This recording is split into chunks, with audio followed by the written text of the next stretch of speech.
Good afternoon, everyone. Thank you for being so patient for our session. My name is Paula Booras, and I'm very happy to moderate this session, which will outline and provide an overview of the key trends of flexible working and co-living.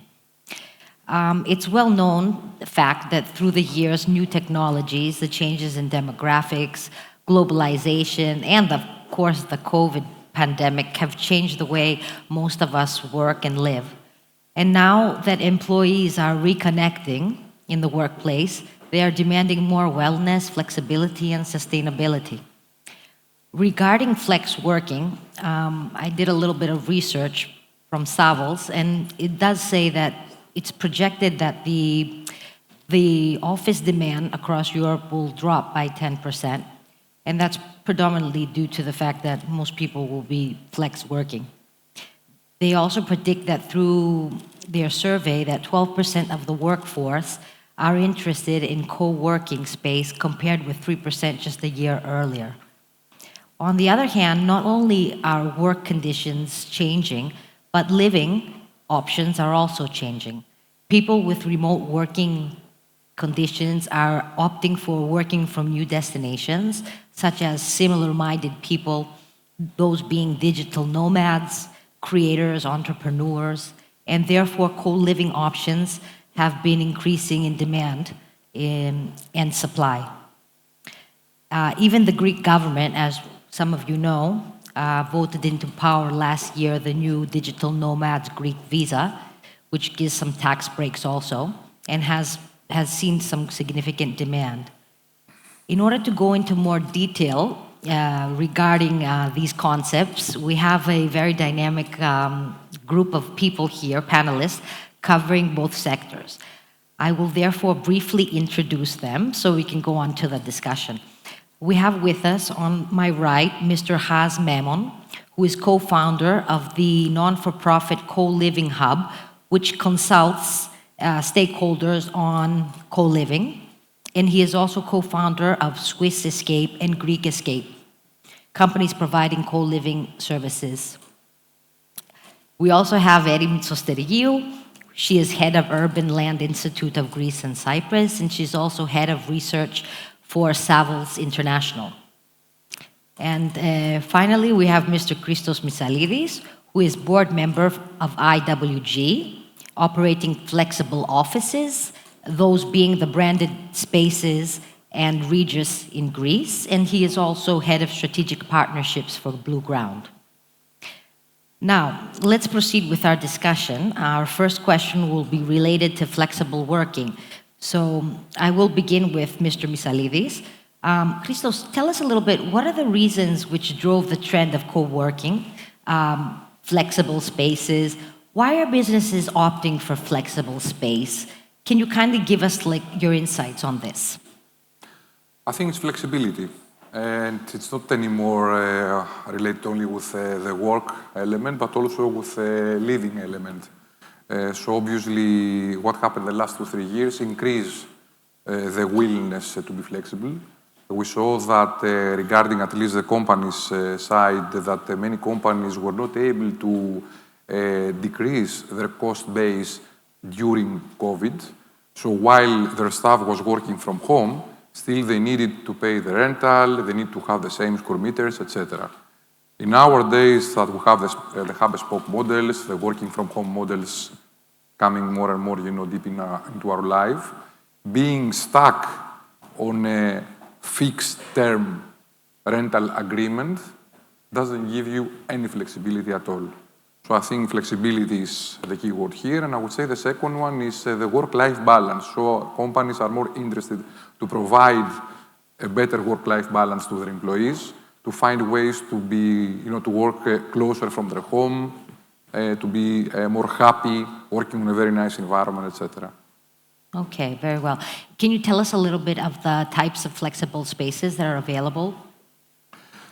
So we have different categories. That's why I think, for me, the right way of describing the industry, it's a flexible workspace and not a co-working, because co-working is one of the things that you can work through a flexible workspace. So you may even have a membership, so you can pop in on any place work from an open area wherever you want. In our case, from any of the 3,500 offices we have globally. You may have a co-working desk, so you work on a desk on an open area with many others, and you may have your own private office. So there are different ways of working, and it's not just the co-working element. Okay, very well.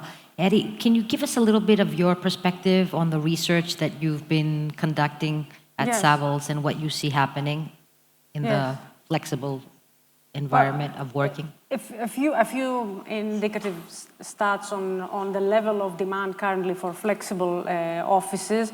It's from the side of the operators taking up space in various cities. I mean, pre-pandemic, every year about 10% of office take-up was by flexible office operators, and this has been increasing for the past decade pre-pandemic, climbing from 2-3% up to 10%. And obviously this dipped during the pandemic, but now it's coming back.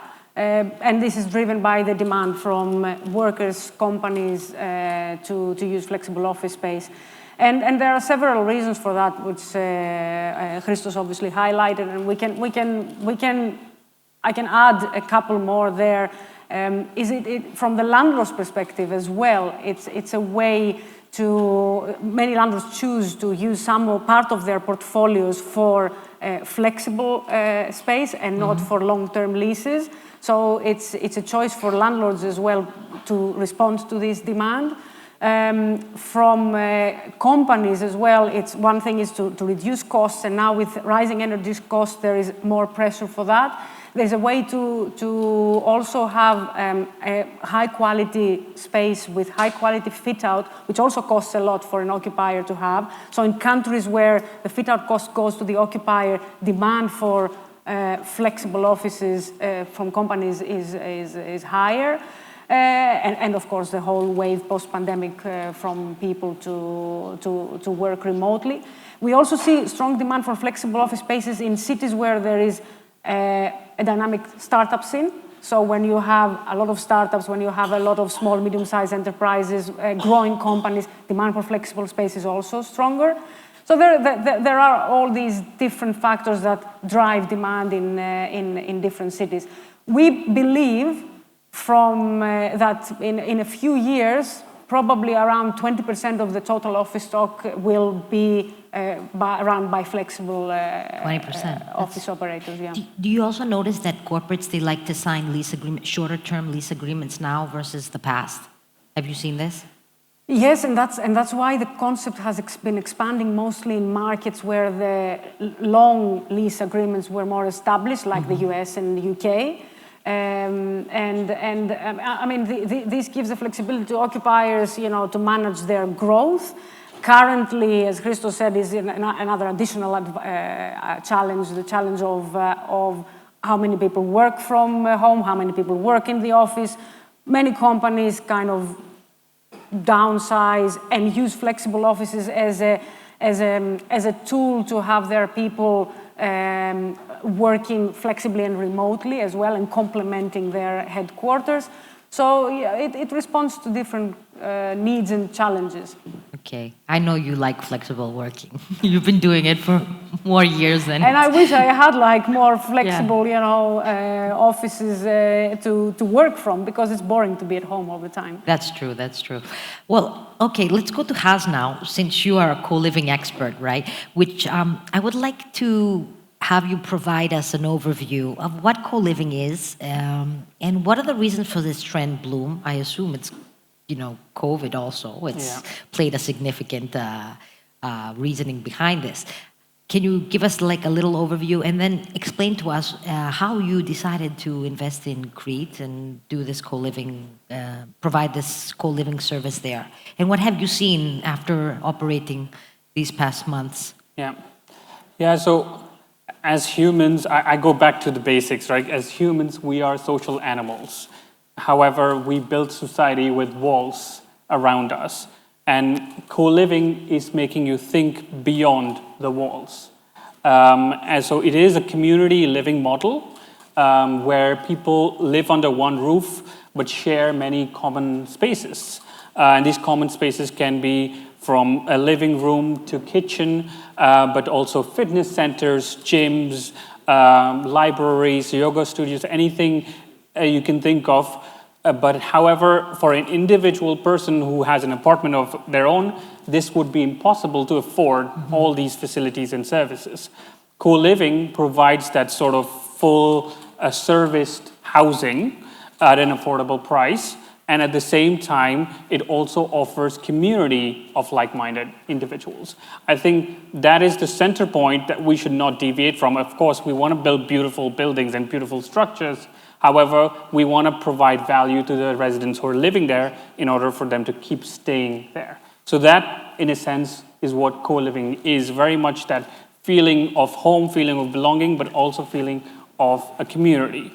Now, when I started first, this was in 2015, my co-living spaces in Switzerland, this concept was very new. We were 6 operators in Europe. Now, just to give you context, there's 250 operators in Europe alone.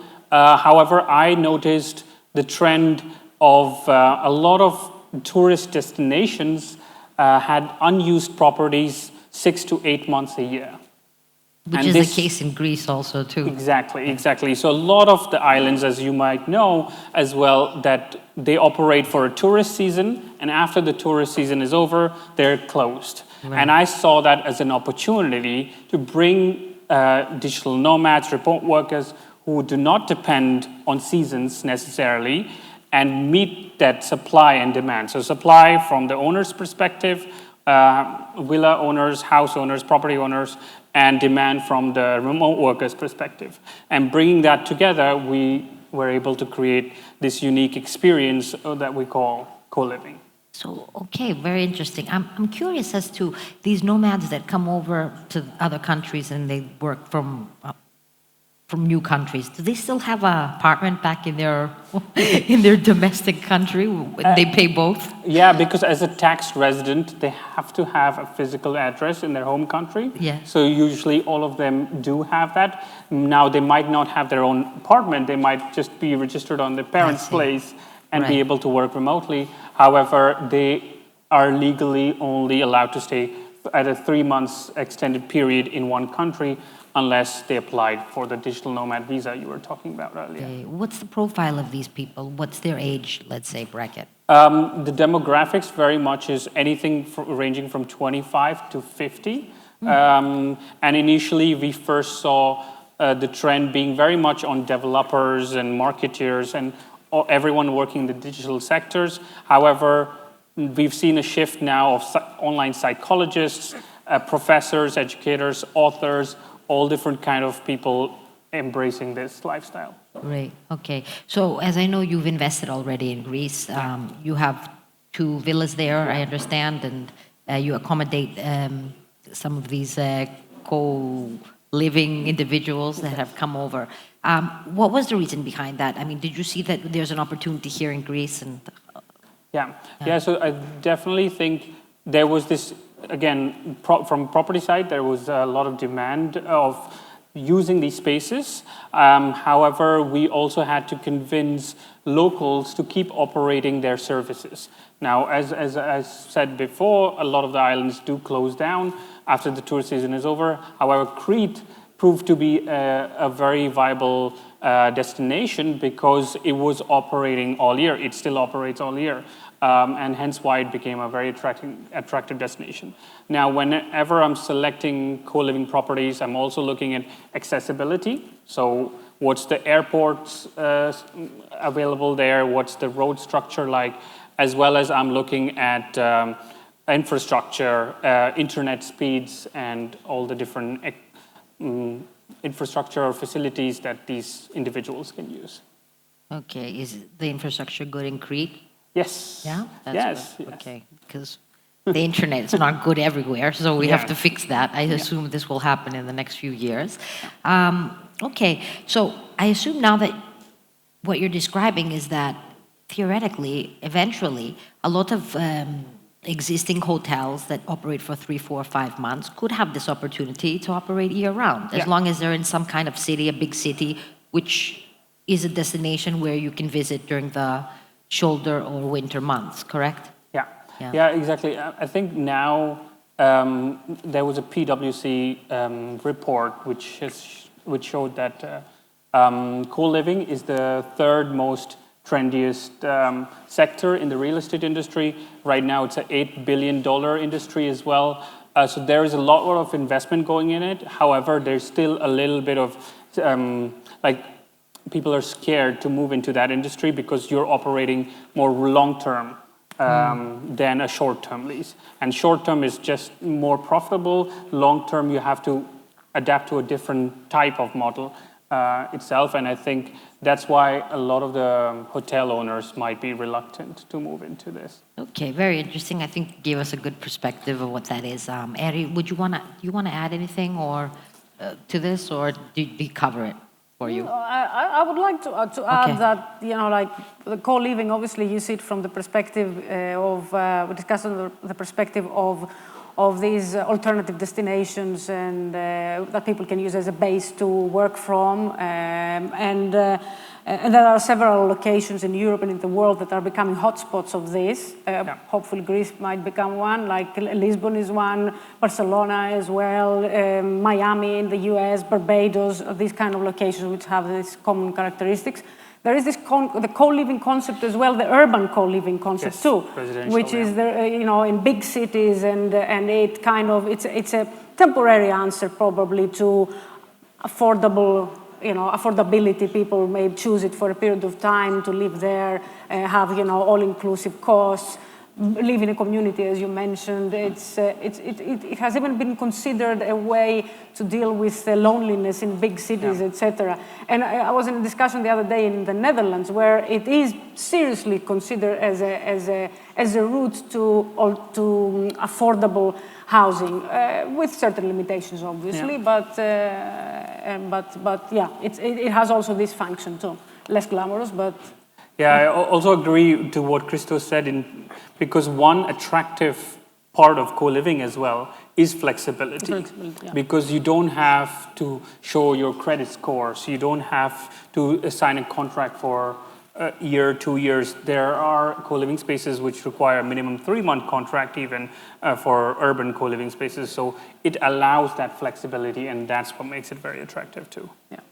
Do you think there could be like a co-living building next to a flexible working office building? I mean, these are compatible, I assume, right? Definitely. Yeah. And a lot of the times they're merged even into one. A co-working space within a co-living space.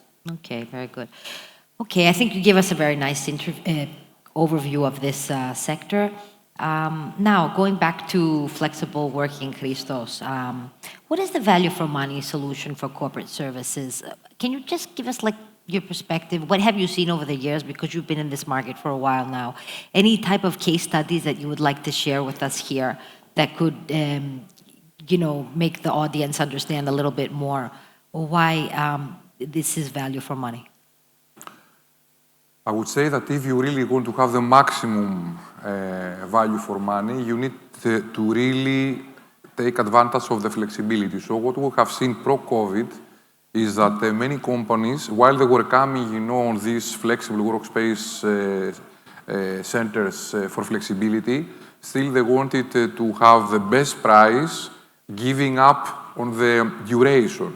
So at the end, they were ending up having, let's say, if you have, 100 employees, you're trying to accommodate all 100 employees for a 2-year contract. This is taking you out the flexibility element, so you are fully exposed on things that may happen, like COVID. So I think you need to really take advantage of the flexibility.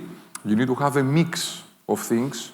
So our proposal always on a company of 100 employees is that you need to secure a long-term space for your 50%, and then to have contracts of 1 month, 3 months, etc. So according the level of the employees that you have or you want them to work from the office, to be able to play with that. So I think you need really to take advantage of the flexibility. And only then it's value for money, and only then it's much cheaper than having your own space. Because if you end up to have the same square meters while you know that on the co-working or flexible workspace, you are sharing, like on the co-living things, no? You are sharing the lounge, you are sharing the kitchen, you are sharing the reception. And at the end, you still think that I had 500 square meters for 100 people. I want to have 500 square meters for 100 people on a flexible workspace. It doesn't work. So you need to understand that you are on a sharing environment, and you need to understand that you need to play with the flexibility. And then you can have, we have a lot of case studies of large corporations, especially after COVID, you know that they're letting go 100% of the space. You can have a 20-30% of overall cost savings. That's good to know. So who invests in these type of buildings from your perspective? The real estate, let's say, investors. Is it easy to find them? Do you think these buildings that you accommodate all over Greece, for example, what type of works do they need to do there? And is it profitable for these landlords, you know, to invest in this type of business? The number one, I would say, type of investors, and I think I touched that before, on not so much in Greece because we don't have so large buildings, but overall the idea of any owner of a 20, 30 stories office building is that he or she should have at least a floor of flexible workspace. Why is that? Because you want to provide that as a service to the rest of your tenants, and also because you do not want your tenants, when they have a project or they have a need for something, you know, more, a bit of more space, to go out of your building and search for it. Because most of the cases, they may find even their permanent space somewhere else. So it's a huge trend globally for any large developer or owner to dedicate a part of her building on a flexible workspace. This is something that we don't see so often in Greece, and it's because of the fact that we don't have so large buildings, and all the new buildings are very easily to be rented with a traditional way. So I think that the Greek market is a bit behind on that trend. What is happening in Greece, and globally I would say, is that we see more and more individual landlords that they end up with a free space because all the companies globally are downsizing on the number of square meters, and they understand that they need to invest to have a more modern building and somehow change the scope from a traditional, you know, office space to a flexible workspace. So I think this is the main group of investors here in Greece, but also globally is one of the most important ones. I assume now with the crisis and everything and the downsizing that we've been hearing that's starting to happen in Europe, that eventually you probably will increase your supply of buildings slowly because they will be leaving them in some way or deciding. It's easier to find open-minded, I would say, partners. Yes. Okay. Okay, very well. We have one last question. We've exceeded the 20 seconds, but that's okay. 20 minutes, I assume. Just a second. This question will be, let's say, addressed to all of you, you know, and we can just keep it short, but how do you think Greece is comparing to other markets for your specific service? And what are the possibilities to see this growing in the local market, you know? Yeah, I think if anything, we've all learned from the pandemic that there's more need for togetherness in a way of like sharing economy, and that kind of I feel Greece has everything in terms of culture, hospitality, infrastructure. Yes, there is need for investment in internet. Yes, there needs to be an incentive for locals to operate in off-season, but I think Greece really has everything on its plate, and it just needs to serve it to the right people. Okay, very well. Eddie, do you have something to add here about co-living or co-working? I agree with Has because Greece indeed concentrates some characteristics that can be attractive for mobile people, for digital nomads, for even new startups, and we see that there is an increase in startups as well. It's the quality of life, it's the cost of living, and all these characteristics. So there can be growth potential flexible offices as well can be utilized by this kind of group of people. Maybe our working practices are a bit more traditional, as Christos mentioned, but I think the flexibility will be valued, so we will see growth in flexible offices as well. Okay. Hans, just a question. Do you have any statistics on this legislation that the Greek government has passed? And compared to other countries, do you think we're in the forefront of this nomad, let's say, passport? Yeah, Greece was one of the first countries to introduce the digital nomad visa. It provides tax deduction, 50% tax deduction for the first 7 years, I believe. And that is definitely an incentive for non-EU. So right now, specifically Americans, you see that influx happening slowly and gradually through at Greece. Okay, very good. Christos, what's your perspective on your market? How do you see it evolving in Greece? Yeah. We touched upon it a little bit, but just give us a Look, if I need to conclusion. assess the current stage, co-working or flexible workspace on the early childhood, and co-living is not even born in Greece. So I think that there is a lot of ground, because at the end we will end up like any other, markets globally.